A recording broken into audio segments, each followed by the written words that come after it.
that's actually what creates the balance.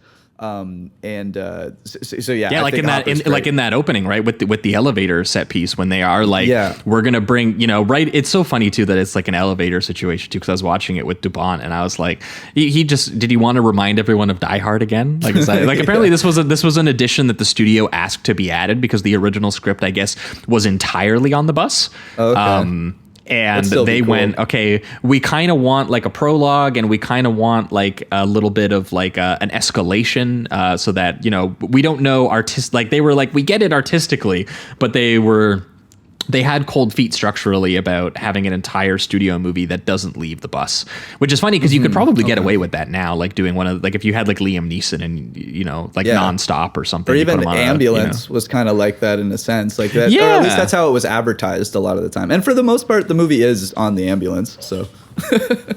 Yeah, and but this one they were like, Dubon was happy to oblige them and get a prologue written in where you get to see kind of Reeves on the job and show off some of the transferable skills he's going to need in the absurd situation that he's about to put him in, and definitely you felt too that they were like they were like, Dubon, could you recreate some of that Die Hard magic, even if just for like 15 minutes, just give us a little bit of that. And it does establish the like procedural element of the whole thing, because it is just a set piece again, like, and it shows every single step of the way, from them like connecting certain wires and trying to create a weight system to hold the elevator, and so it is establishing what you're going to be watching when he gets onto the bus right away. It's just a little bit more slowed down, and I think that's smart, because then you see their brains as a team working, and then when we see it later, we're going to see that, but at a much faster pace, and it just kind of ramps up as the film goes very intelligently that way. Yeah, you have no idea what trap he's walking in when you actually see the opening sequence take place, and there's a sense of, I think, directness to the way that it escalates, that it kind of teaches you how the rest of the film is gonna work, except for it's gonna take that escalation to ridiculous degrees. And you get a little bit out of that with the energy, I think, of the Dennis Hopper performance. I actually think he is what guides you into being like, well, that guy would do any crazy shit, because you eventually find out he's like an Atlanta PD like bomb squad expert turned sort of like mad bomber and sort of hostage taker. Yeah, because he didn't get his proper pension or something like that. Yeah, and it's just but all the exaggerated mugging facial expressions and all the crazy "don't fuck with daddy," pressing the button, and he's and posing as a maintenance dude, and then just viciously like fucking shoving knives into the building employees' heads while he's arming the elevator full of rich business people to blow, and and I like being introduced to them in this on the job context, and in this. Did you also notice that the first shot we see Keanu in as Jack Traven, he's ripping onto the scene of the hostage situation with his car launching over the hill horizon line through the air, which breaking his axle? Yeah, what a great establishing shot.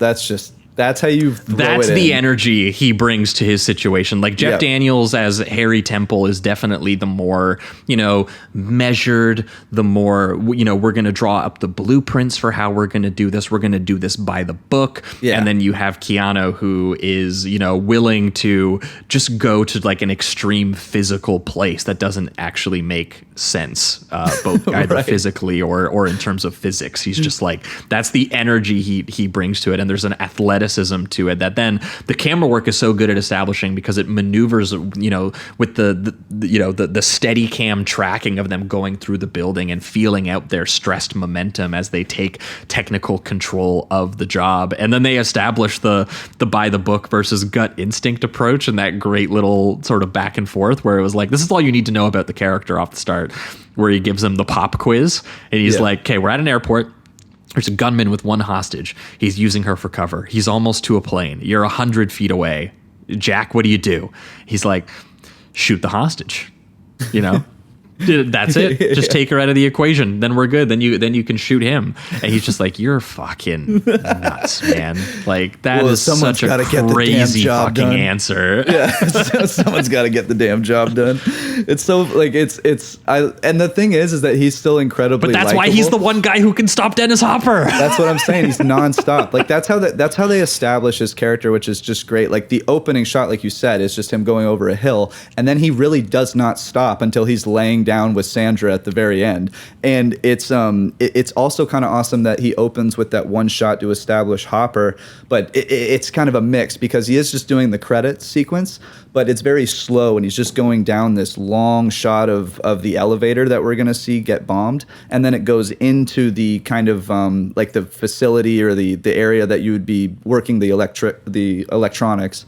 And and that's where they say, like, that's where they show Hopper, and a security guard comes in, and they kind of establish the violence a little bit too, because he stabs him right in the head. They show it is the knife. R-rated, baby. Oh yeah, they show the knife just sticking out and everything. I miss that. So a movie that would make like $350 million at the box office had like just like giant spurts of blood coming out, and we'll talk about it, but heads flying. Like, like it's actually a pretty mean-spirited movie when it comes to when people finally do die or get harmed. Oh, that giant squib on the bus driver's shoulder. I was like, Jesus, you know? Yeah, or like, when Helen gets like bombed and then run over on the highway. Like it's just, and these are just normal everyday people a lot of the time, security guard included in the beginning. So it's it does establish kind of a slow, methodical thing with Dennis Hopper, even though he is batshit insane. And then with Reeves, it's just full throttle adrenaline as soon as he's on screen. So it's a cool way to establish both. Yeah, and it's definitely helpful to see that, you know, these two are the two that are going to be going head to head, and they're getting their first experience of each other. They're feeling each other.